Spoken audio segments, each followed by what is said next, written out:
Semua sahabat tahu bahwa saya bullish ke Trump, namun belum tentu dia memenangkan Pilpres 2020 ini di Amerika. Strategi Trump yang posisinya underdog sudah kita kupas perlahan. Bagaimana menggertak Tiongkok, bagaimana menekan lawan politiknya. Namun semua yang Trump lakukan ada dua hal yang menarik karena dasarnya dia adalah pebisnis. Lawan politiknya tidak pernah dipolisikan atau dipidanakan. Dan dalam 4 tahun ini tidak ada bedil meletus di negara lain untuk penaklukan seperti presiden-presiden Amerika sebelumnya. Penekanan pada lawan politik sekalipun tidak pernah menggunakan cara-cara kasar, mempidanakan atau mengkriminalkan lawan politik. Tidak pernah dia lakukan. Bahkan Hunter Biden menyerahkan diri sendiri tanpa ada penangkapan perihal korupsi $300 juta dalam tanda petik Biden family.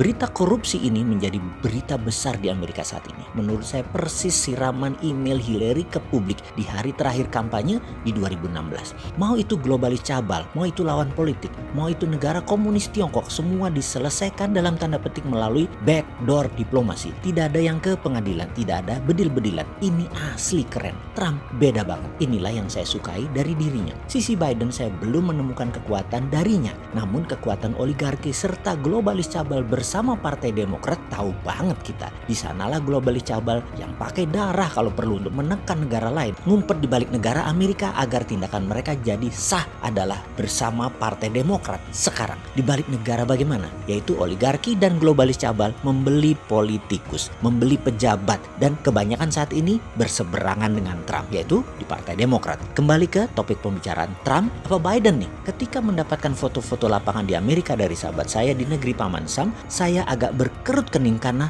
downtown San Francisco misalnya banyak toko menutup diri. Gerakan kiri Antifa dan sejenisnya yang berorientasi komunis rupanya cukup menakutkan banyak penduduk lokal. Black Lives Matter, sebuah gerakan pro kaum hitam, menjadi lawan gerakan kiri, menjadi pahlawan di banyak wilayah ternyata. Yang jadi pertanyaan, Afro Amerika di belakang Trump, ini gak salah datanya? Yang kemudian saya pun bertanya kepada teman saya di negeri Paman Sam tersebut, siapa yang menang menurut survei? Maka jawabnya dengan cepat dia balik bertanya, tergantung news mana yang kamu tonton, CNN atau Fox, dari media mainstream atau sosmed, dari open source atau shadow. Asli saya ngakak dengan pernyataan dia tersebut. Saya nonton semuanya, CNN, Fox, Russian Today, Al Jazeera, media mainstream, Washington Street Journal, New York Times, Time Magazine, juga sosmed. Namun kita selama ini tidak pernah pakai open source data ketika membuat tulisan atau video. Propaganda di mainstream news, Tiongkok dan Rusia bergabung kekuatan militer untuk melawan Amerika, kita ketawain.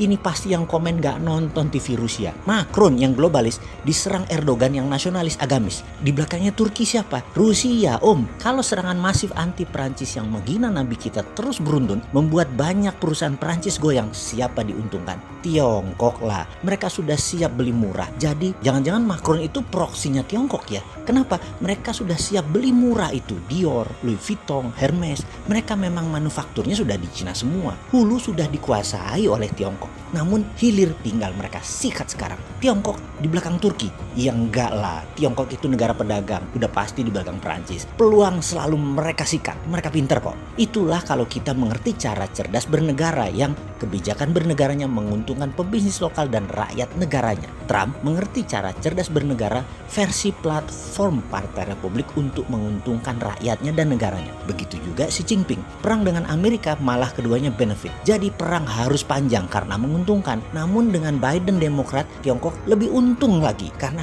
bisa masuk lebih dalam. Kalau dengan Trump, Tiongkok itu dogfight, berhadap-hadapan. Sekali lagi, karena platform MMT, SWF, Tina, Tiara dari Bosman dekat dengan platform ekonominya Trump, maka memilih Trump adalah sifat alami Bosman. Dan kalau kita memperhatikan data berdasarkan mainstream news, CNN, open source, maka Biden pasti pilihan Anda. Terutama yang suka dengan langkah oligarki atau Anda sendiri berbisnis atau trading dengan negara komunis Tiongkok. Secara alami Anda pasti memilih Biden. Tapi kita bukan American, kita adalah NKRI garis lurus. Biarlah Trump dan Biden yang perang. Kita buat skenario siapa saja yang jadi, kita Indonesia harus menang. Tiru Tiongkok di Perancis, itu salah satu contohnya. Ingat ya, tiru, jangan ikuti Tiongkok. Paham?